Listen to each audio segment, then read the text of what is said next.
అందరికీ నమస్కారం. మన తెలంగాణలో వికారాబాద్ డిస్టిక్ దగ్గర దామగుండం అనే ఫారెస్ట్ ఏరియాని తెలంగాణ గవర్నమెంట్, ఇండియన్ నేవీకి అప్పగించారు. అక్కడ రాడార్ స్టేషన్ కట్టబోతున్నారు. దానివల్ల చాలా హార్మ్ఫుల్ ఎఫెక్ట్స్ కూడా ఉన్నాయి. నియర్లీ 12 lakhs ట్రీస్ని కట్ చేయబోతున్నారు. దానివల్ల చాలా ఎన్విరాన్మెంటల్ పొల్యూషన్ అవుతుంది. అక్కడ ఉన్న రివర్స్కి కూడా ప్రాబ్లం అవుతుంది. దానికోసం ఇక్కడ ఇందిరా పార్క్ దగ్గర ధర్నా చేస్తున్నారు. దాంట్లో పాల్గొనడం జరిగింది. అందరూ స్టేటస్ పెట్టి దీన్ని వైరల్ చేయాలని కోరుతున్నా. చెప్పండి.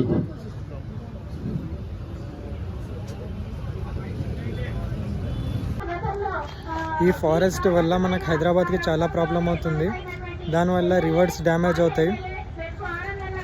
సో అందరూ స్టేటస్ పెట్టాలని కోరుతున్నాను. అలానే నా హిందూ ఫ్రెండ్స్ని కూడా కోరుతున్నది ఏంటంటే, అక్కడ టెంపుల్ ల్యాండ్ ఉంది.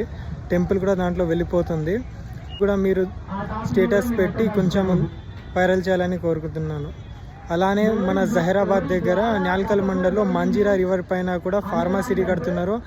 ఆ ఫార్మాసిటీ వల్ల మాంజీరా రివర్ కూడా డ్యామేజ్ అయ్యే అవకాశం ఉంది. అందరూ దీన్ని ఒకసారి ఆలోచించాలి. ఎండోమెంట్ డిపార్ట్మెంట్ భూమి, దేవాదాయ శాఖకు చెందిన భూమి.